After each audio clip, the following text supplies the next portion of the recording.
Something happened.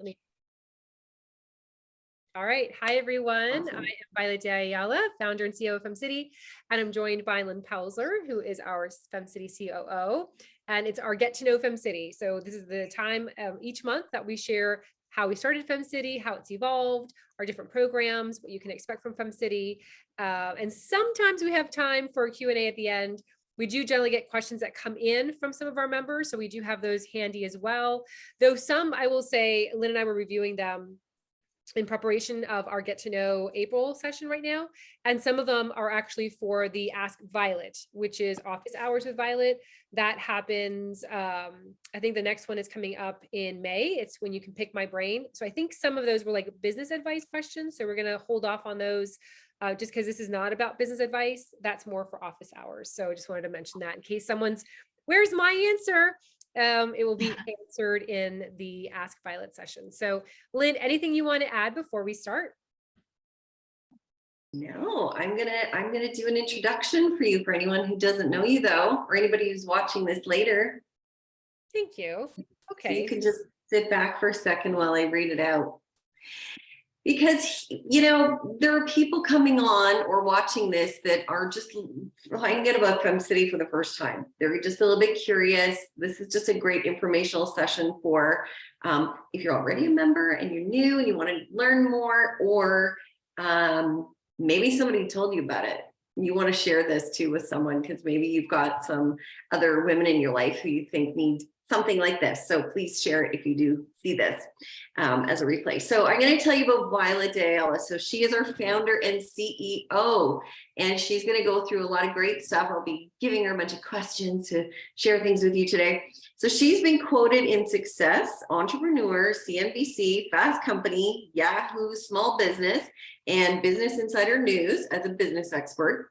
She's been quoted in Marie Claire. She's been seen in People, In Style, Real Simple magazines. She served as part of the White House Women Environmental Leaders Program. She was a keynote speaker for Accenture's International Women's Month event and the SBA Regional Women's Conference and Luxury Brand Partners. And FemCity has also been seen in Gilt, Vogue, AP, Inc.com, and has over 50, maybe around 60 locations now in Canada and US, plus our virtual communities. We have a virtual US community, we have a virtual Canada community, and we have something else happening that we had a great meeting about right now, but we can't tell you about that. But anyway, if you are from nowhere in those places, this is going to be of interest to you. So there's like a little sneak peek tip of some big breaking news that's going to be happening here shortly. So, but what I love about her is that Violet has been doing this, as you're going to hear, for 14 years. You're going to hear how she started. And it's the same now as it was in the beginning. She wants this for women. She was one of those women that needed it. And so she created it herself with FemCity. And who you see when you see her on camera is who she is behind the scenes. And that's a beautiful thing, because that's not always the way it is. She's always wondering. She's always checking in on me. She's very wanting to know how members and our presidents and our chapters are. Like, she just wants the best, and she works tirelessly, although she won't tell you that much. She works tirelessly to bring you the best. So anyway, Violet, now that you got all that and you're grinning, I want to lead you through a couple of little things. No crying. Just share with us first the history of FemCity, maybe in a bit of the evolution, like how we started and how we got where we are now. Yeah, and thank you so much, Lynn, for all that love. Yeah, always, every time I try not to cry, I'm an easy crier. So I'm going to go back a little bit further and share. I used to be a Pilates instructor, and I owned a Pilates studio in Raleigh, North Carolina, and I ran that for about 10 years. And the reason why it was so successful, it was because of a group of women that were supporting me. The group is called Chicks in Biz. I don't know if they're still around, but this group really helped me to always have a sold out schedule. We had a waiting list for women who wanted to take classes at our studio. We were a small boutique studio, so nothing big. I didn't have any funding, just put it on a credit card and started that business. And I ran it. I ended up having a couple locations at the end.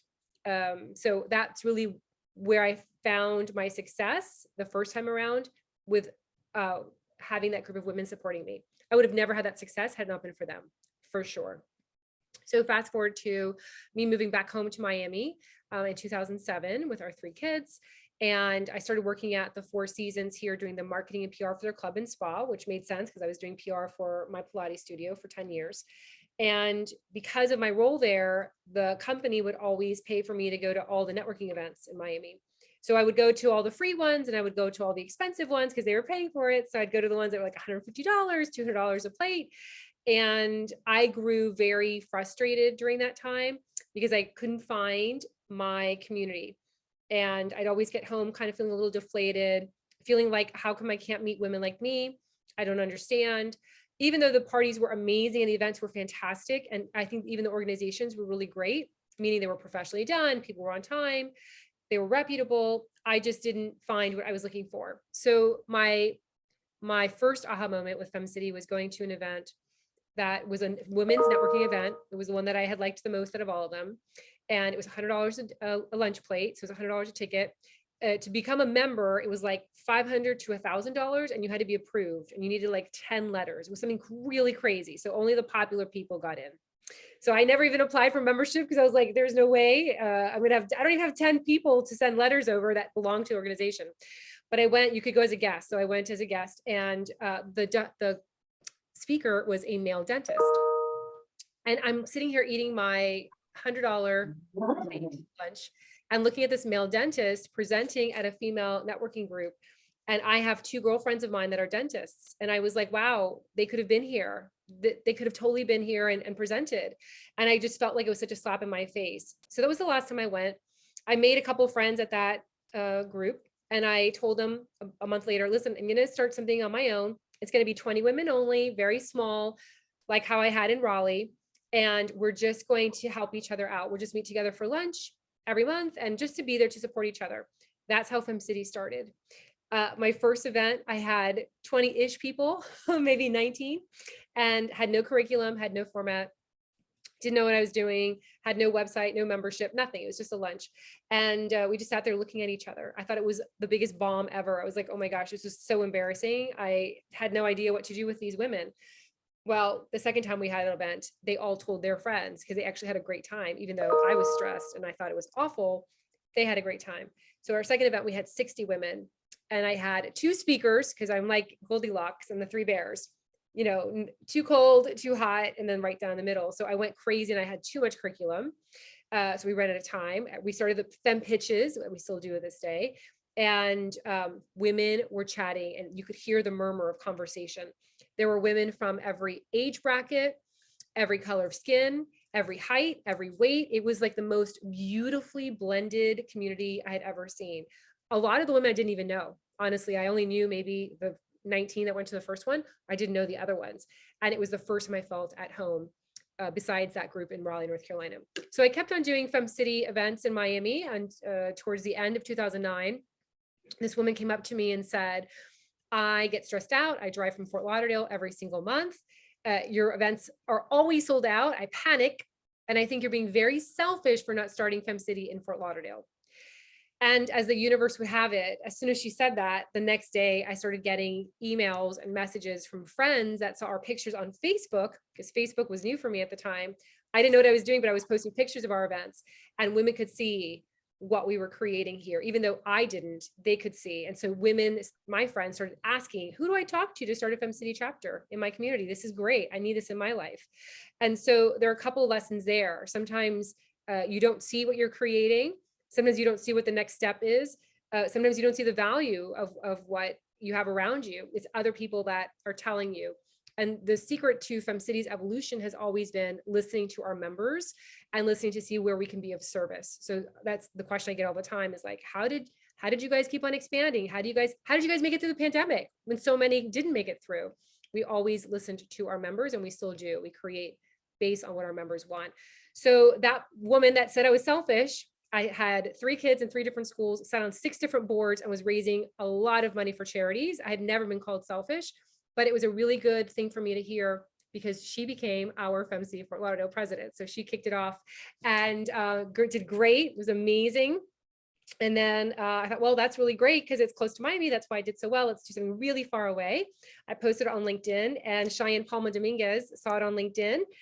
She was like, I'm in, I'll be the president. I still had no website, no monetization, no membership, no nothing. Cheyenne knocked it out of the park. It was amazing. It felt yummy. It still felt really warm and inviting.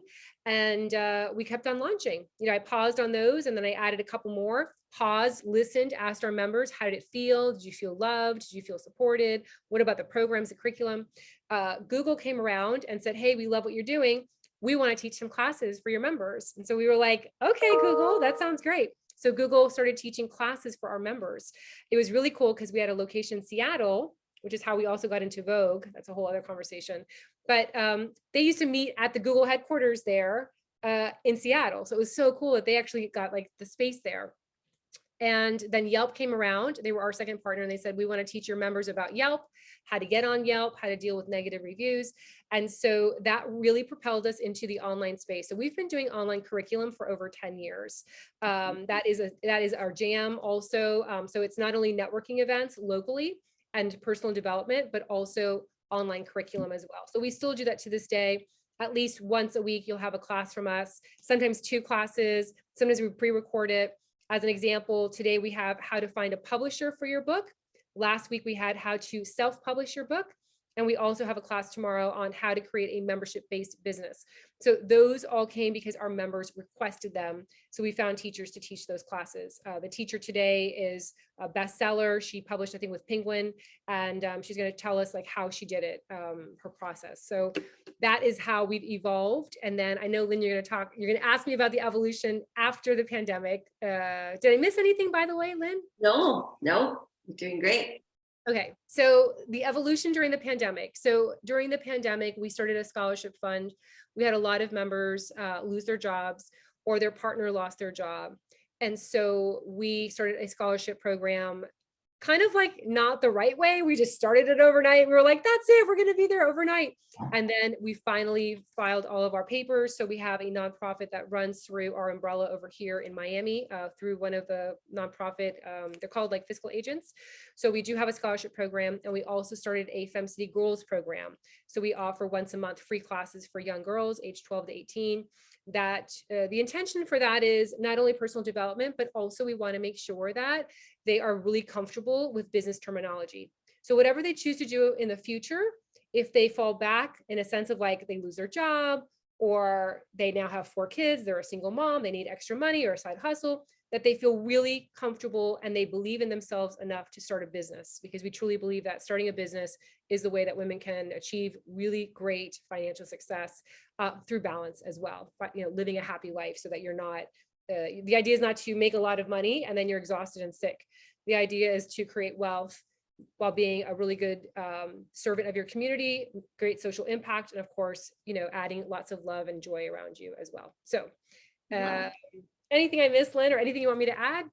Well, I just would love for you to talk a bit about your favorite top benefits, or the benefits you see are the most important ones you hear about all the time that women are enjoying through FemCity. And you can talk about the local membership or the global, because we have a promotion going on this month for people that want to become global members. So they might want to know a bit more about that.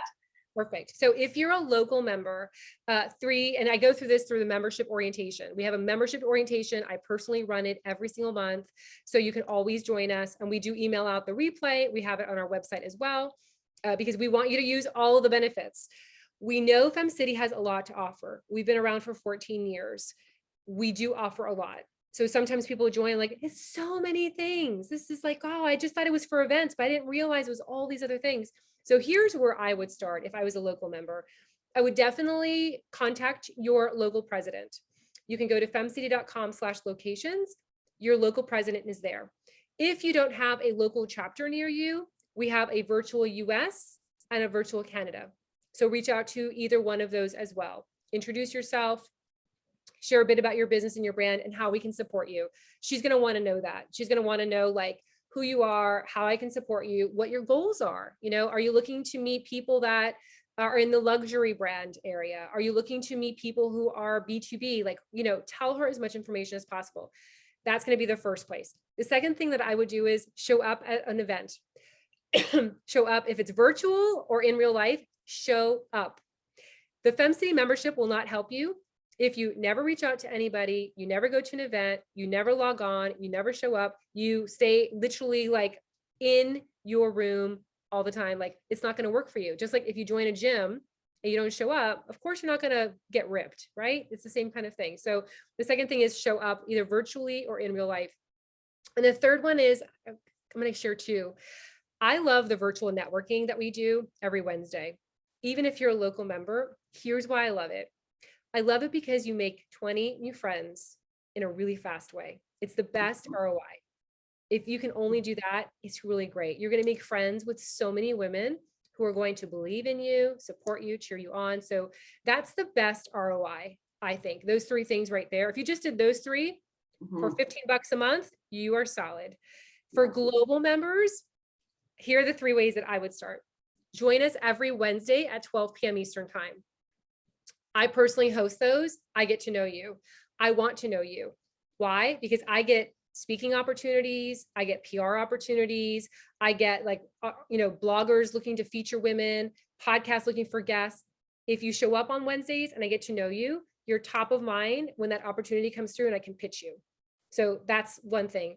The second thing is when you meet us on Wednesdays at 12 p.m. Eastern time, you're meeting all the other global femmes.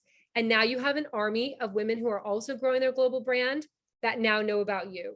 So as soon as an opportunity comes to them, they're going to think of you automatically. So make friends with those. The third thing for the global program is I would definitely do coffee chats with global members. If you reach out and say, hey, do you want to do a coffee chat? They're going to totally know what it is, and they're going to jump all over it. A coffee chat is a 20-minute conversation. Sometimes it lasts longer. Sometimes it lasts a couple hours because you guys get along so well. You share about yourself, they share about themselves, and then you figure out ways to work together. And it can just be following each other on YouTube, right? It's not a marriage proposal. It doesn't have to be like, oh my gosh, now we have to go into business together. It's just, what can we do today with what we know about each other to support each other? Oh, you know what? I'll post about your new book. Or you know what? I have a podcast. I'd love to have you as a guest on my podcast. But those coffee connections are really valuable because you're meeting another woman. She's getting to know you and she's going to help amplify your brand because she knows you're going to also help amplify her brand. So those are the three. Of course, there are other things going on. It's a la carte.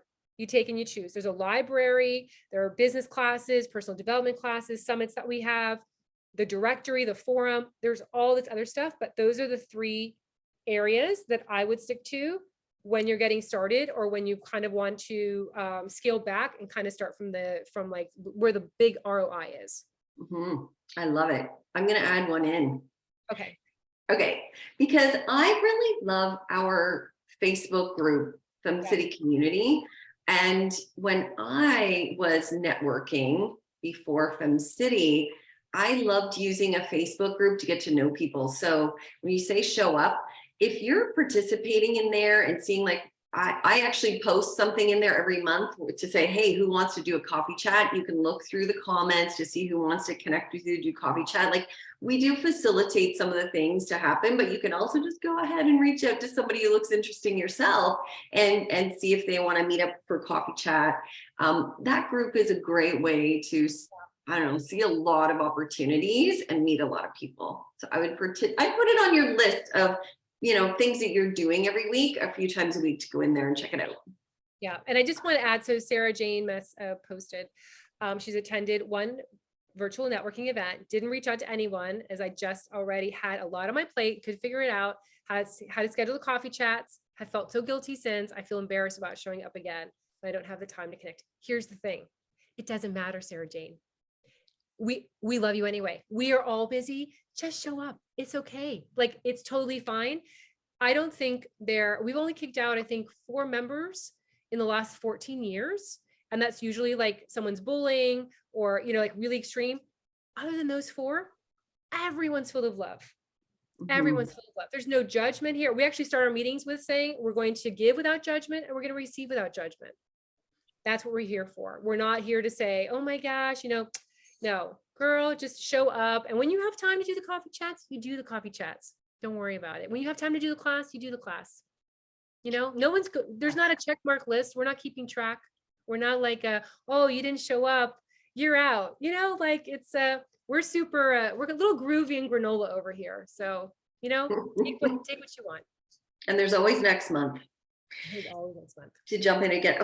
Okay, Violet, can you give us just a few seconds on something else that's really important to us? And I think it's great for us to mention it here because it's important to us. We want to always be attracting the right people that feel the same way. So we started a committee a few years ago to make sure that we're putting in practices and putting things in place to do our best with diversity, equity, and inclusion and belonging. So do you want to add a minute or two, or not a minute, even 30 seconds about that? Yeah, so we, as an example, we have Michelle Leahy is on our DEIB committee, and she is in a wheelchair. And so we, as an example, we want to make sure that our events are accessible to every woman. Yeah. So we have, I guess it's been like a year or two now that we've been with that DEI, 2 years that we've had this committee going. So that's just an example of what we are doing to make sure that FemCity is accessible to all women. So we want to make sure that when you walk in, you see someone who feels like you or looks like you. It could be age. I remember a couple of months ago, and I think I shared it with you, Lynn, one of those heartbreaking emails I got was someone who said, I'm going to rejoin now that the pandemic's over and I feel safe to go out and attend the events. I'm going to rejoin, but I see pictures of my local FemCity and everyone looks so young. I'm scared I'm not going to fit in. That was one of the most heartbreaking emails that Lynn and I got. So we got on it. We reached out to the president. We said, here's what's going on. We want to make sure that all women feel that they belong. If for whatever reason someone doesn't, we're accessible. We want them to email us to let us know so that we can change things and make it better. We're not perfect, right? We're a small business. It's a very lean team. It's Lynn, myself, and Kyra. We have a couple of other contractors, but for the most part, it's the three of us. And so we will do our very best, but every woman, our goal is that they feel they have found home. Mm-hmm. So anyway, we just want to mention that color of skin, religion, height, weight, age, whatever it is, disability, inabilities, we just want to make sure that we are there for all women. So that is a growing force within FemCity to make sure that everyone feels like they finally found home. Yeah, and I think we always have. It's just that we're being more intentional to share that, from the top down to all our presidents. And yeah, okay. Thank you for that. All right, now any new cities or do you have a wish list of something you would like? If there's anybody that's watching this that knows of a woman that would be amazing to launch something new, maybe you have a wish list of location. I was gonna say, yeah, because we have so many new cities that I can't even keep track. Mm-hmm. I think we need to count because I think we're over 60, Lynn, but so we do have, it looks like we're launching a month, which is really great. During the pandemic, we didn't obviously launch a lot of communities because we couldn't gather in real life. We were doing a lot more online. But now that women are feeling safer and more comfortable, we are gathering in real life, which has been really great. So I think areas that we get a lot of requests, in the Georgia area, I know Atlanta, that's one that we get a lot of requests for. I think Tennessee, we have a really good fill, like we're all over in Tennessee. North Carolina, we were huge there. We had a couple of really big chapters there before the pandemic. I think North Carolina would be great for us again. And then on the West Coast, it's interesting, like all of our chapters are along the East Coast, even up and down Canada. And then when you kind of go over to the West, it kind of there's like a little bit of peppering. So I think it'd be really great to have California, Vancouver, some representation along the West area. Mm. I think that we get a lot of requests. We have some members that are in the virtual communities because there isn't a community there, but I think those are some areas that come to mind that I think would be really great fits for new communities. I agree. Excellent. Okay. I think we've covered all of our main things. Are there any questions that anyone? Yeah. Pardon? We have 2 minutes. That's right. So the questions that we did have, I think you're right. They're business ones. So we'll save that for your other thing that you do with Violet, where people get to come on and ask you business questions. Does anyone that's on here have a question for us? And by the way, we do the Ask Violet once a month. We do one for globals and we do one for local members. And it's just like this. You just come on and you ask me questions. And sometimes people don't have a question. They just come on just to hear what people are talking about, what they have questions about, and they learn from that. So it's a safe space also. There's no like, it's your turn, Lynn, like you're on the spot. It's not like that at all. I would never put anyone on the spot. Excellent. No questions? All right. Well, how do you access the directory? You're going to, and Lee, it's probably, we probably need to hop on, just the two of us. I know I emailed you to see if you could meet with me, just the two of us. But when you go into the forum, there's a members section. If you click on that, and you have your global, you should be in the global forum. And I'll take a look now when we hang up to make sure that you're in there. It's automatic, so you should be in there, but I'm going to take a look and see that you can access it in that circle, in that space. But I'll walk you through it. Yeah. Right. All right, it's 12:30. We can dance our way off. Bye, everyone. Have a great day. Bye. See you next week, Sarah Jane. Bye, Michelle. Bye, Lee. Bye, Sarah Jane. Bye. Bye, Michelle. Bye. Bye, Violet. Mwah. Thank you. Thank you, Lee.